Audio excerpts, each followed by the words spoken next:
खुलुमबाय गोजोन फुंबिलिनि गासैबो बड'लेण्ड बुब्लिनि अनसायगिरिफोरखौ बरायग्रोबाय।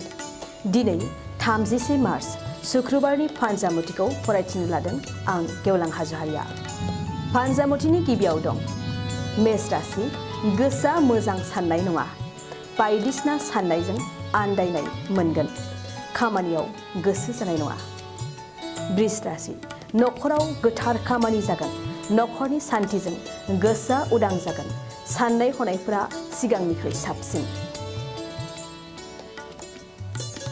मिथुन राशि गुबुननि फान्दायनायाव दायनिगिरि जागोन। नाङा फाङा गुबुननि दायखौ रुजुननांगोन। गुबुननि खैसारखौ बुजिस्लाबनाय नङा। कर्कट राशि फालांगिनि फारसे मोजां।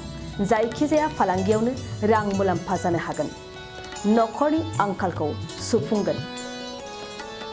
सिंह राशि बिसि फिसायनि गेजेराव गोरोबलायनाय नङा। हरखाब जेंनाखौ लानानै नांज्लायलायनाय जागोन।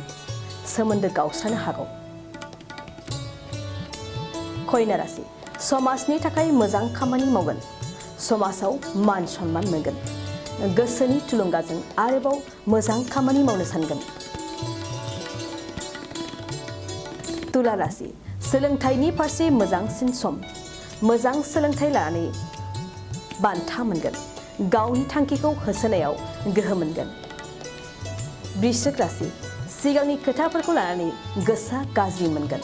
गोसोआव बायदिसिना साननानै दुखु जागोन। जेरावबो गोजोन मोननाय नङा।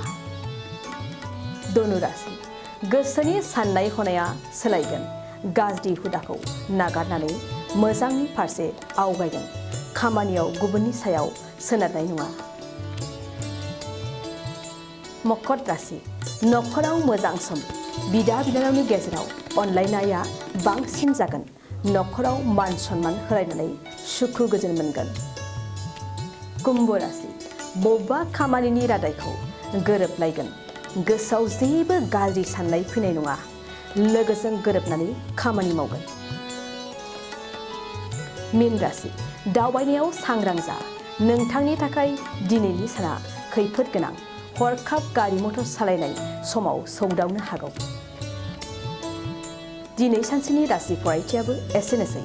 आसा खालामो नोंथांनि दिनैनि साना मोजाङै मोजां थांगोन। बेखौ बड'लेण्ड बुब्लि नखरनिफ्राय मिजिंथिबाय। गोजोन्थों।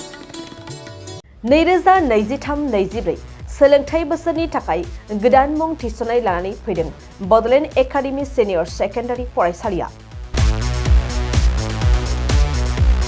क'क्राझार जिल्लानि तिनिआलियाव थानाय बर' बिजोंनि बड'लेण्ड एकाडेमि सिनियर सेकेन्डारि फरायसालिया दायो केजिनिफ्राय 9 थाखोसिमनि गोदान मुं थिसननायखौ लागासिनो।